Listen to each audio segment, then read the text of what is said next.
আমাদের মধ্যে খুশির দিন আসতে চলেছে। এত খুশির মধ্যেও কিছু মানুষের জীবনে দুঃখ কষ্ট জড়িয়ে রয়েছে। যারা সন্তান হারা মা,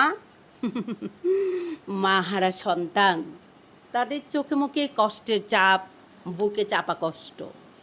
যারা গত বছর এই রমজানে যাদের মা বেঁচে ছিল এই পৃথিবীতে, আর গত বছর যাদের এই রমজানে সন্তান বেঁচে ছিল পৃথিবীতে, কারো মা এই পৃথিবী থেকে মহান আল্লাহ তাআলার কাছে চলে গেছেন, আর কারো সন্তান মহান আল্লাহ তাআলার কাছে চলে গেছেন, কারো বাবা আল্লাহ তাআলার কাছে চলে গেছেন, কারো প্রিয়জন আল্লাহ তাআলার কাছে চলে গেছেন।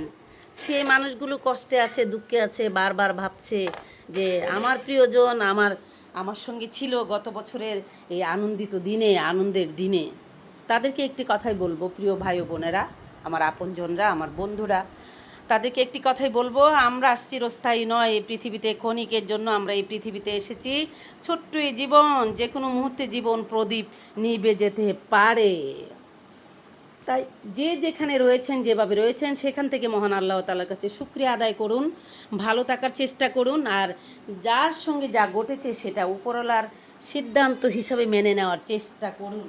মনে করবেন যা ঘটেছে, যেভাবে ঘটেছে, দুর্ঘটনা ঘটেছে, অ্যাক্সিডেন্ট হয়েছে আপনার সঙ্গে, আমার সঙ্গে, বা আমাদের প্রিয়জনদের সঙ্গে, আমার সন্তানের সঙ্গে, আমার বাবা মায়ের সঙ্গে, একটি কথা মনে করেই সান্ত্বনা পাবেন, সান্ত্বনা নিতে থাকবেন। সেটা হচ্ছে, যখন অনেক বেশি কষ্টে থাকবেন তখন একটি কথাই মনে করার চেষ্টা করবেন, বা একটি কথা মনে করেই সান্ত্বনা পাবেন। সেটা হচ্ছে, মহান আল্লাহ তাআলার সিদ্ধান্ত ছাড়া, মহান আল্লাহ তাআলার ইচ্ছে শক্তি ছাড়া, তিনির আদেশ ছাড়া এই পৃথিবীতে একটি গাছের পাতাও জ্বরে পড়ে না।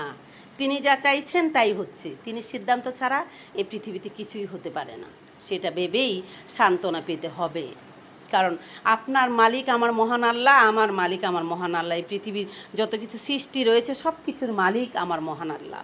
তাহলে যখন অনেক বেশি কষ্টে আপনার বুক ফেটে যাবেন, আপনি কিছুতেই সান্ত্বনা পাবেন না, তখন আল্লাহ তাআলার উপর নির্ভরশীল হবেন, ভাববেন যে সেটা আল্লাহ তাআলার ইচ্ছেই হয়েছে। যখন আপনি সেই কথাটা ভাববেন, আস্তে আস্তে আপনার কষ্ট কমতে শুরু করবে। প্রিয় বন্ধুরা, আসসালামু আলাইকুম। কেমন আছেন আপনারা সবাই? আশা করছি সবাই ভালো আছেন। হালুম, এখানে আসো। যারা আমার চ্যানেল থেকে ভিডিওটা দেখবেন, আমার প্রাণপ্রিয় বন্ধুরা, আমার কলিজার ভাই ও বোনেরা, তারা আমার চ্যানেলটা সাবস্ক্রাইব করে দেবেন প্লিজ প্লিজ প্লিজ। যারা সাবস্ক্রাইব করে দিয়েছেন তাদেরকে অনেক অনেক ধন্যবাদ এবং ভালোবাসা। আর যারা আমার ফেসবুক পেজ থেকে দেখবেন, আমার পেজটাকে ফলো করে দিবেন। যখন দেখবেন আপনার কষ্টে বুক ফেটে যাচ্ছে, আপনি কষ্ট সহ্য করতে পারছেন না, যন্ত্রণা নিতে পারছেন না, তখন আপনি শুধুমাত্র আমার মহান আল্লাহর নাম স্মরণ করবেন, আর ওনার সিদ্ধান্তের উপরে অটল থাকার চেষ্টা করবেন। ভাববেন, মন থেকে ভাববেন, চিন্তা করবেন যে ওনার সিদ্ধান্ত ছাড়া এই পৃথিবীতে একটি গাছের পাতাও জোরে পড়ে না, পড়তে পারে না। কারণ উনি যখন যা চাইবে তাই পৃথিবীতে হবে। তাহলে আপনার যত প্রিয়জন হোক না কেন, সে কোথায় গিয়েছে? মহান আল্লাহ তাআলার কাছে গিয়েছে। আপনিও যেতে পারেন, আমিও যেতে পারি। যে কোনো মুহূর্তেই আমাদের সঙ্গে সেই ঘটনাগুলো ঘটতে পারে। সেগুলো চিন্তা করেই মনে সান্ত্বনা পাওয়ার চেষ্টা করবেন, কষ্টকে ভুলে যাবেন। যখন আপনি এ ধরনের চিন্তাভাবনাগুলো করবেন, দেখবেন অটোমেটিক আপনার বুকে একটা পাথর বয়ে যাবে। আপনি সহ্য করার দারুণ শক্তি পাবেন। কখন? যখন আপনি আল্লাহর উপরে ভরসা করবেন, তখন, ঠিক তখনই আপনি দারুণ শক্তি করা, কষ্ট সহ্য করার মতো বুকে শক্তি পাবেন। তাহলে এটাই তো আমাদের করা উচিত, তাই না? আমরা যদি এখন বলি কেন আমাদের সঙ্গে এই ঘটনা ঘটেছে, কেন এমন হয়েছে, কেন আমার সন্তান আজকে নেই, কেন আমার মা আজকে নেই, কেন আমার প্রিয়জন আজকে নেই, কেন আমার সঙ্গে এই দুর্ঘটনা ঘটলো, কেন আমার সঙ্গে সবসময় এরকম হয়, কেন আমি দুঃখে কষ্টে থাকি, এগুলো ভুলে যেতে হবে। আমিও ভাবি, আমি একবারে যে ভাবি না তা না, আমিও অনেক সময় আল্লাহর উপর অভিযোগ করি, আল্লাহ কেন আমার কষ্ট হচ্ছে, কেন আমি কষ্ট পাচ্ছি, কেন আমার সঙ্গে এরকম হয়। আমরা তো মানুষ, এগুলো আমাদের মনে উঠেই আমরা এগুলো ভাবতেই থাকি, প্রতিনিয়তই আমরা এসব চিন্তা করতে থাকি। কিন্তু তারপর আবারও আমরা কোথায় ফিরে আসি? ওই যে সেখানে আমাদের আস্থার জায়গা, যেখানে আমি আল্লাহর উপর অভিযোগ করি, তারপরে আবার একটা নিঃশ্বাস ফেলে আরেকটা নিঃশ্বাসের সময় বলি, আল্লাহ যা ভালো মনে করেছেন তাই করেছেন। আল্লাহর ইচ্ছাতেই সুখী থাকতে হবে, আল্লাহর ইচ্ছাতেই শান্তিতে থাকতে হবে, আল্লাহর ইচ্ছাই মেনে নিতে হবে। তখন আমি যখন এত কিছুর পরে সান্ত্বনা পাই, তাহলে আপনারাও সান্ত্বনা পাওয়ার চেষ্টা করবেন। ওই যে আমরা নিরুপায়, কার কাছে? আমার আল্লাহর কাছে। আল্লাহ যা চাইবেন তাই হবে। সেটা ভেবেই সমস্ত কষ্ট দুঃখকে ভুলে যাওয়ার চেষ্টা করবেন। আর অতিরিক্ত মানসিক চাপ মাথার ব্রেনের মধ্যে নেবেন না। যখন দেখবেন অনেক বেশি মানসিক চাপ আসছে, কষ্ট আসছে, আপনি প্রাণ ভরে নিঃশ্বাস নিতে পারছেন না, দম আটকে আসছে, আপনার ব্রেন কাজ করছে না, ঠিক তখন প্রাণ ভরে নিঃশ্বাস নেবেন, জুড়ে জুড়ে নিঃশ্বাস পালানোর চেষ্টা করবেন আর আল্লাহ তাআলার উপর ছেড়ে দিবেন। বলবেন, আল্লাহ তুমি আমাকে রক্ষা করো, আমি এত চাপ নিতে পারছি না, এত টেনশন আমি নিতে পারছি না, প্লিজ তুমি আমাকে বাঁচাও, আল্লাহ আমাকে রক্ষা করো। দেখবেন আপনি ঠিক শান্তি পাবেন, আপনার মনে ঠিক আপনি শান্তি পাবেন।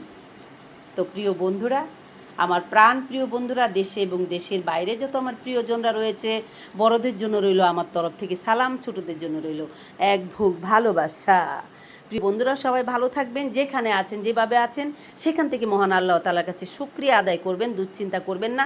টেনশনটা মানুষের জন্য অনেক ঝুঁকিপূর্ণ হতে চলেছে, সেটা আমি প্রতিনিয়তই আপনাদের মধ্যে বলে যাচ্ছি, বলতেই থাকবো। কেননা অনেক বেশি টেনশন করলে কি হয় জানেন, আপনি প্যারালাইসিস হয়ে যাবেন, আপনি ব্রেন স্ট্রোক করবেন, আপনি হার্টে অ্যাটাক করতে পারেন, আপনি মৃত্যুবরণও করতে পারেন। এমনও আছে আপনি মৃত্যুবরণ করলেন না, আপনি প্যারালাইসিস হয়ে বসে থাকলেন, আপনার এক সাইড অবশ হয়ে গেল, অথবা আপনার কোমর থেকে অবশ হয়ে গেল, আপনি লড়তে পারলেন না, চলতে পারলেন না, কিছুই করতে পারছেন না, আপনাকে অন্য একজনের সাপোর্ট করতে হচ্ছে, আপনাকে অন্য একজনের নির্ভরশীল করতে হচ্ছে, তাছাড়া আপনি উঠতে পারছেন না, বসতে পারছেন না, সেই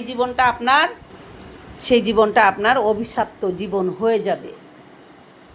ওফ, সেইগুলো থেকে দূরে থাকার চেষ্টা করবেন। প্রিয় বন্ধুরা, সবাই ভালো থাকবেন। আজ আমি আপনাদের মধ্যে থেকে বিদায় নিচ্ছি। আর এই পবিত্র ঈদ আসতে চলেছে, কেউ দুঃখে থাকবেন, কেউ কষ্টে থাকবেন, সব কিছু মনে করবেন আমার মহান আল্লাহর ইচ্ছে হচ্ছে আপনার যতটুকু পাওয়া আনন্দ ঠিক ততটুকুই আপনি আল্লাহ তাআলার কাছ থেকে পুরস্কার হিসাবে পাবেন। যতটুকু আপনি কষ্টে থাকার কথা ঠিক ততটুকুই আপনি আল্লাহ তাআলার কাছ থেকে পুরস্কার হিসাবে পাবেন। আল্লাহ যদি চায় আপনি সুখে থাকেন, তাহলে পৃথিবীর কোনো মানুষ আপনাকে দুঃখে রাখতে পারবে না। আল্লাহ যদি চায় আপনি হাসুন, তাহলে পৃথিবীর কোনো মানুষের ক্ষমতা নেই আপনার চোখ থেকে এক ফোঁটা পানি জড়াবে। সেটা আমি বিশ্বাস করি, আপনিও বিশ্বাস করুন। তাহলে আমরা কার কাছে বিশ্বাস করব, কষ্টের দুঃখের কথা কার কাছে বলবো? একমাত্র আমাদের মহান আল্লাহ তাআলার কাছে। তাহলে বন্ধুরা, সবাই ভালো থাকবেন। সারাক্ষণ আপনাদের সাথে আমার দেখা হবে, প্রতিনিয়ত এনি টাইম আপনাদের সাথে কথা বলা হবে, দেখা হবে, বাস্তব রিয়েলিটি, মানুষের জীবনের গল্প, স্টোরি, সেসব নিয়েই আমাদের এই সমাজের হাসি কান্না দুঃখ বেদনা সব কিছু নিয়েই আপনাদের সাথে আমার কথা বলা হবে, দেখা হবে। শুধুমাত্রই রিয়েলিটি এবং বাস্তবায়ন নিয়েই কথা বলা হবে। তাহলে আজ আমি এখান থেকে বিদায় নিচ্ছি। খোদা হাফেজ, টাটা।